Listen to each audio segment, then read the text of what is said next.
Hi guys and welcome back. Today we're going to be looking at how to add blur here in CapCut.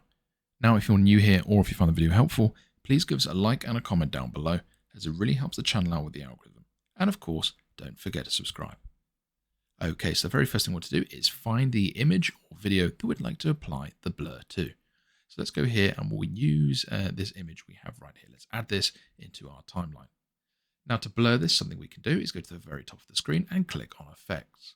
From here, we can then look for blur. As soon as we've done that, we'll have different options. We can have blur, motion blur, halo blur, and hovering over it will often give you a little bit of a sneaky preview as to what it will look like. But I'm just going to go for this one, so I'll click download. And you can see it's already been applied as it was showing it right there. To make sure it's actually applied, you do need to drag and drop and make sure it is applied right here. I hope that was helpful. Thank you so much for watching. Don't forget to like and subscribe.